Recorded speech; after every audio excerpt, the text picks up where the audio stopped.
Oh my goodness. Okay, well, good morning, world. Uh, yeah, this is Maria Abanga, founder of the association Hope for the Abused and Battered, and I'm also founder of Love and Healing Ministries, and every other woman, right, mother, and all of those kind of things. And today I want to talk about something which I think has been taboo for too long in our African communities.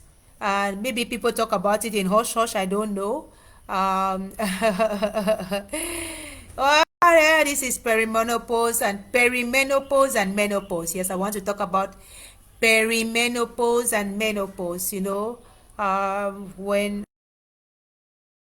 was much younger, I didn't even think about such words like, what are those? I remember seeing, some auntie constantly fanning herself and all of that, and I'll be like, what's that? Why is she doing all of those kind of things? Should say, increase that fan, or should be putting on the AC at all times and stuff like that. And I'll be like, what kind of attitude is that? But and then I started to think about it, growing like just 2 years ago, after having heard some about it. And then I've had a difficult kind of painful menstruation on and off since I started as a child. So I was really thinking that I think menopause would be better than menstruation. So let me start kind of praying for menopause. I didn't know that it was really going to set in. Okay, like at the beginning of this year. So before we go into, I'm talking from my personal experience, right? And I've already explained that I'm doing this because I want to kind of contribute to breaking this taboo, which even 2 years ago in the US or 3 years ago was mentioned as a taboo topic. So if for them it was still a taboo topic 3 years ago, so imagine for us, it's like, oh my goodness, you even ask somebody, when did you start having menopause? I don't know. I know, but it's something you can just manage. Like, and then I asked my mom yesterday, when did she start? When did it start for her? She said around 45, and it just all happens. I'm 45, so I'm like, oh, of course, you have inherited it, my dear. Welcome. So, perimenopause, as they explain, when you start having the symptoms of, you know, what am I going to call it? Drastic change in your hormonal cycle. Your period fluctuates. It comes this month, it doesn't come next month, it comes 3 days before, it comes 1 week after, and you know very well that you are not sexually active, or you might be, but I mean the change is just too much. That is not normal change. And then you can even step up now to having those other symptoms like the hot flush, the mood swings, the anxiety, the insomnia, all of those things. And then it's an indication it's an indication that menopause is coming. So menopause, they also explain, is when you've not had a period for about a year, between 10 and 12 months. That's when we can say you are now in menopause. And menopause and its challenges, or its shift, its shaking, can last on the average between 5 to 7 years. When I heard it, I laughed. I was like, only 3 months in. I'm like, hi, Papa God. Whoa, whoa, whoa. And yeah, I'm still having my period. So this is just perimenopause. It might have started a year before, because I remember I will always talk about my period, how it's just, it's timetable has changed. I don't even know me how to follow the calendar anymore, because the months where the calendar is just ignored, the months where it is so painful, the months when it's that. And these things are things that can just make you lose your mind, like, what is going on? And sometimes you don't even know who to talk. You might think, oh, it's village people, or you might think it's the devil, or you might think all of those kind of things, and you might pray more, you might do some things, and you might not know who to talk to, because well, how can you go and talk to who? That what is that? You talk to like me, who will I have talked to? Talk to my pastor's wife? Talk to my mother? I mean, it got to me here like that before. I asked her yesterday, I spoke to her, and then it just made sense to me. The other day I was telling my son, I lock my door now when I'm sleeping at night because I don't want people to walk in on me not having anything or not having the barest minimum, because they sweat at night. They heat. One day I was thinking, is this fan even still working again? Me, who could not even stand the fan. There was a time in my life where I couldn't stand the fan. Like I would, I'd had this rheumatoid arthritis for 2 years of my life. So it just stayed in me, like anything that can just flare you up, your articulations or your anything, just avoid. So even when I was in Europe, although it was some years after, I was still kind of alert to the point where I had to put on layers of clothes just to be to keep warm. Even when I came back, dollar is hot, but yet I would dress up like I'm a boya. But now I cannot. Like even this t-shirt that I'm wearing is because I'm going to the market. If not, I would just want to wear a small singlet like that, because after when you start feeling heat or the itches or the thing, you'll be like, maybe I should just put only a wrapper, just tie a loinet. And then you don't really know what's going on, so you don't know what to do about it. 2 years ago, I started it was during the pandemic, right? Or even like 2021, yes, I remember. I went on YouTube and I downloaded a lot of stuff on menopause. But when you're watching something when you are not yet experiencing it, you're just watching like, okay, well, so it's manageable, so people talk about it. Okay, so I know the kind that, okay, this is what I should do. Okay, well, anyway, since it's 90 or they say 75% of women, me, I'm not going to be among that 75% in Jesus' name. Why not? So, oh my God. And then I lost interest, right? I just moved on with life and everything. So towards the end of last year, actually, I started feeling this, the irritation, sweat on your palms like that and stuff.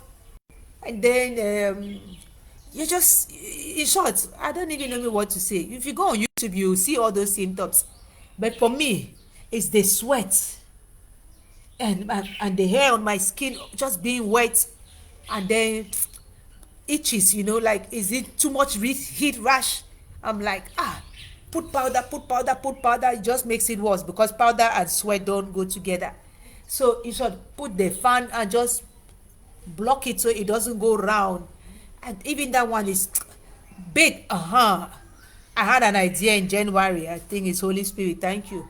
Put water in bottles, put them in the freezer, and before you, like 1 hour before you bathe, I put one bottle inside my bucket.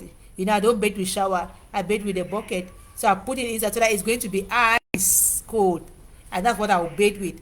And when I bathe, I don't wipe myself because I want that to stay on my body for as long as possible. Some things like that.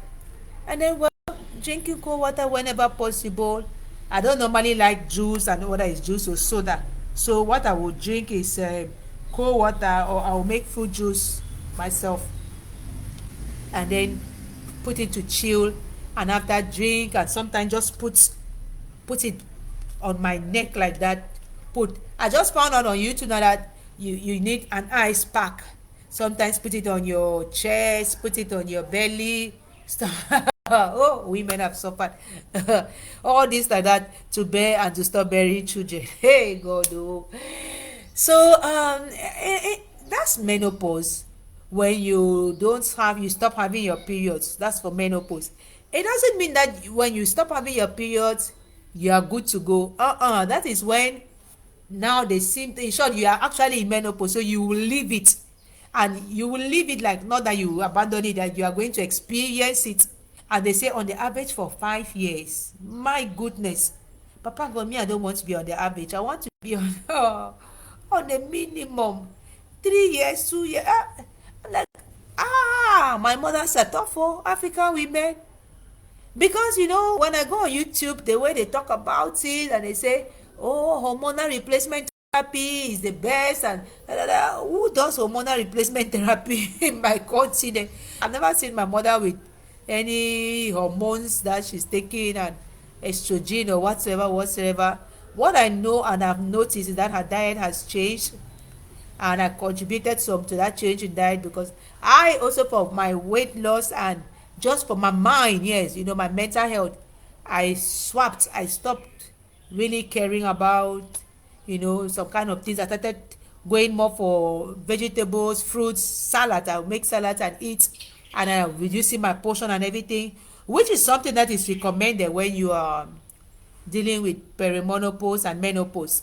They say that dietary approach is the best, and of course hydrating, like drink a lot of water. One of my auntie just came in this morning. I went to open the gate and I had my pitcher of water. I drink like 2 liters every morning before I even, after that, now during the day I can drink whatever. So she was like, oh, that water for you? I said, yeah, they must have crossed it already so they can. I was like, yes, I normally drink this, and now I even have to add, because I don't want this thing. You see me thinking like this, something is itching, and it's like heat rash. Maybe it's heat rash. And I was thinking like, is it only this heat?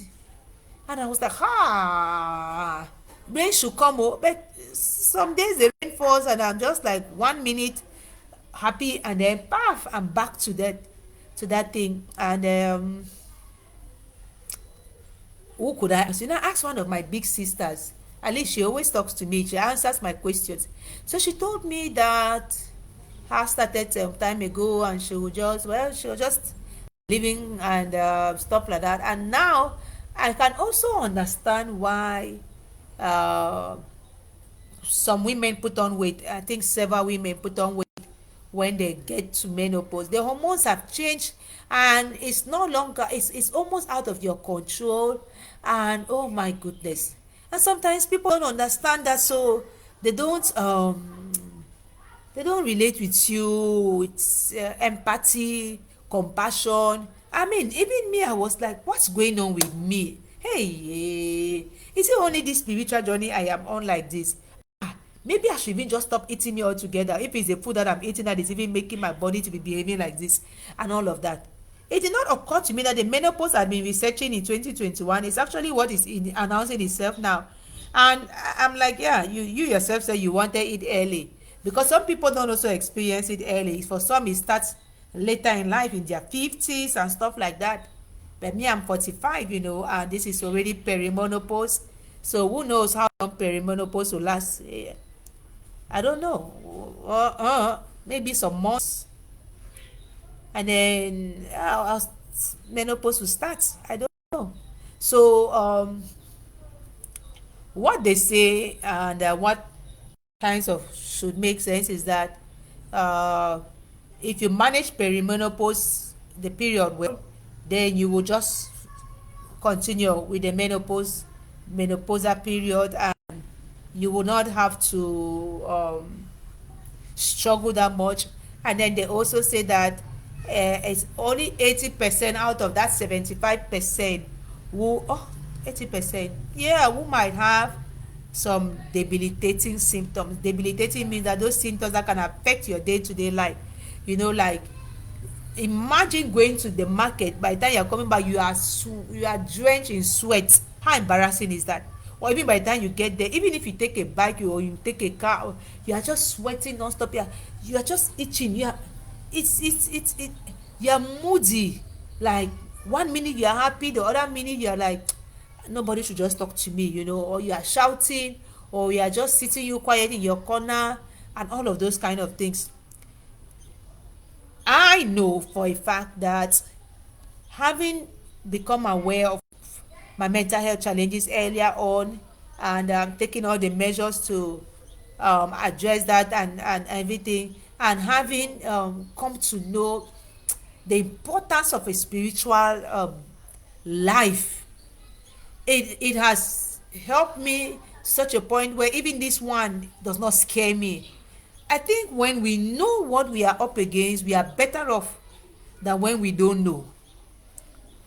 And this particular one, I'm not bothered. I just told the Holy Spirit this morning, that's another thing you have to help me with. Oh, now that I know that this is a thing, Me, I don't know me any other thing to do other than just, you know, continue watching my diet, doing the exercise the best I can, drinking water, and then trying to sleep. Although loss of sleep is one of those symptoms, and to be honest, my sleep pattern has changed. I like it that it has changed because I'm able to, pray at all times and attend my night vigils. Yet, it also means that during the day, I can be restless because I haven't slept. My brain has not rested, and I know that it's important for your brain to for your body to be resting in a way that your brain is not competing with all that hyper energy in you to do what it has to do, and stuff like that. So I'm just like, okay, during the day, try as much as possible to sleep. Know that some women, in short, towards 45, they just want to retire and just stay home because you can really manage yourself much more. Or you'll be working somewhere and yet a lot is going to change about you, and sometimes people cannot understand. I want to show you one thing, something, and well, this is what happened to me yesterday. I tore my t-shirt, as you can see. I tore it myself. The heat was just too much yesterday. So I tore it. I'm taking it to one of my daughters who has a sewing machine. She's going to try her best to attach it back because it's a cotton t-shirt and we are encouraged to wear cotton things, during this period. I tore it because it had this thing on the inside. Some of these bush collar things, they come with all kinds of things, probably to keep them warm out there. But I didn't need it, and I didn't have the patience to go and remove it and use a blade to cut it. The heat just came frap. So I was just doing this, and I tore it. And because I keep things real, I don't want to hide it. I decided to come and show you.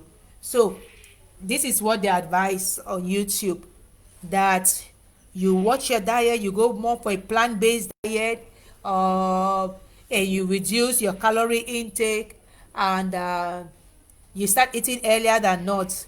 That's something that I'm going to really have to learn with, because sometimes I get back home at 9 p.m. or whenever, and that's when I find food to eat. So nope, you have to try not to eat that late, because you're not also going to be happy if you put on some kind of weight, and it can affect your self-esteem, and then that is just going to, so the cycle just goes all over again. For married women, just imagine you start feeling, that's what some people have said, you feel like, oh, my husband is not going to love me as much again because of all these extra flaps all over the place and stuff like that. And maybe for a single woman, maybe you'll be like, oh, who even date me again, who marry me, and oh God. Oh, I've gone through stuff, and we are going through stuff, my sisters.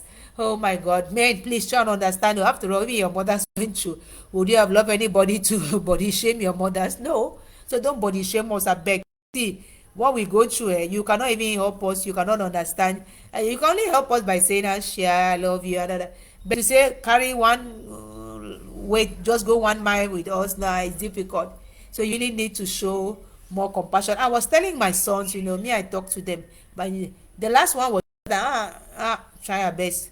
The second one was like, oh mom, it's going to be well. The first one has not even said anything. It's just like, okay, I've heard you. So at least I've told them, and I hope that, and I pray that tomorrow they are going to, when they get married, they're going to understand their wives, and really stand by her at that time. It's not fun, not, how can you be somebody, you had a program, your life was like this, your body was like this, and all of a sudden it's just like upside down, and oh my goodness, nothing makes, no, not nothing, but sometimes to just be happy in a row, it's like, what's, you become more critical and all of those kind of things and stuff like that. So they say you manage your diet, which I know it's a good thing even for our mental health and physical health, and it's all put together. You stay hydrated, drink as much water as possible, and for people who are in places which are hotter, like Douala, we have to do more than people who are in places like Abanga, for example. That's what I'm thinking. Although they showed a video on YouTube of a woman shoving the snow with a sleeveless dress, whereas her husband was dressed and had his winter jacket on and everything. And they said the hot flush is real. My goodness. So, well, it's not going to be the same experience for everybody. So I'm not looking forward to the worst. Me, I'm just like, oh my God, Holy Spirit, oh, we'll do this together. Oh, me, I not give me power. Oh.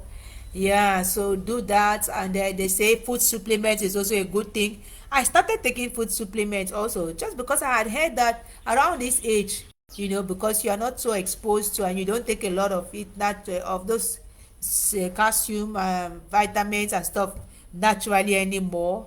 It's good to take supplements, but now I understand, and I'm like, I have to take my supplements faithfully, kind of, because I used to skip them for days, but I don't want to be attached to anything. Yet it's a good thing,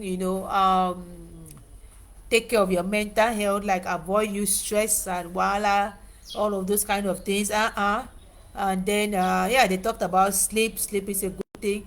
I need to sleep. I was on up at night from midnight to about 4:30 a.m. We had our vigil in church. I did those a little bit. I did not sleep, so that's something different. I need to sleep. Fortunately, I slept a few hours before waking up for the vigil. I started sleeping at about 8 p.m. and I got up at about 10:45 or 10, something like that. So yeah, that's how my sleep has just become zigzag, zigzag. So I need to catch up during the day as much as possible. And then they talked about what? I've talked about everything, food supplements, and then there's support groups. Some people, it gets to the point where they just cannot, they need to talk with some other person who is going through the same thing. And those people out there, they don't have them problem with shame talking about things. So they create their support groups. And I don't know if there's anyone online. I haven't checked. I'm not there, and I don't want to pay attention to it to the point where I feel like I need to join a support group. No, I'm fine. I'm doing my own research, and I'm sharing like this, and I'm cool. It's the least of my worries, because as a Christian and everything, I know that I should not be anxious for nothing. So even that anxiety and all of those things, no, no, no, no, no, cast them there to the Lord, and pray, and I just thank Him for it. Yeah, many people, some never got to this age, and some haven't even had one child. So I can only say thank you, Papa. I've had three, and yeah, it's been a lovely motherhood journey for me. And then yeah, so if this is time now for menopause, I cannot grumble. And yeah, when it comes, I'm actually looking forward to when I'll just stop having to buy pad, to be honest. I'm like that thing. And then every month, no matter how challenging this one is, I'll go through it, because I personally think it's better than what I had to go through it every month of my life since 14, or how many years, I cannot even remember when my menstruation started. Okay, well, so I put this, and I really hope that sister is going to be really encouraged to brave it, and even inspired to share their own experiences, or just share this video with some other person you think is going to need this information, or know that they're not alone. This association, Hope for the Abused and the Battered, you must not be abused by people on the outside. Even from the inside, your body can abuse you, can make you feel like you're such a loser and everything. And even your mind can play tricks, and even the devil can use that situation to so any kind of thing. So as long as I can give some hope, or I can bring some hope, and using my personal experiences, for the most part, that is really what my life has been about. So please, don't suffer in silence. And if you really need to talk with a professional, a psychotherapist, you might want to check out with me, or just go on YouTube and Google and Google and Google. But don't suffer in silence, and don't think that it is a taboo. Come on now. Menstruation taboo, menopause taboo, everything taboo. No, we talk about our things. Let me wrap up with this, what I think that women have suffered. The other day I was sitting in church, and I saw a man who was wearing a short, and the short was above his knee, and nobody came to put a shawl on his shorts, on his knees, to be like, do you know that you can tempt a woman with this your hairy legs and stuff like this? If a woman wears a skirt that is above her knee level, oh my God, they will quickly come and put a shawl. And it might be appropriate given where we are. But why can we not also say that men should not come to church in shorts? Why? Men should not come to church in shorts. Just like women should not come to church in short skirts. So I'm like, in the end, you woman take care of yourself, because if you are waiting for society to really advocate, they do. Yet it is such a struggle.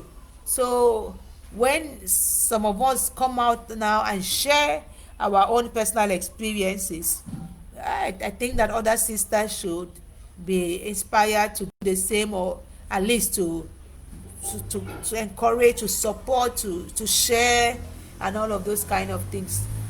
People are more and more kind of secretive. Yet they will speak, but they will not speak about themselves, that kind of thing. Speak in general terms.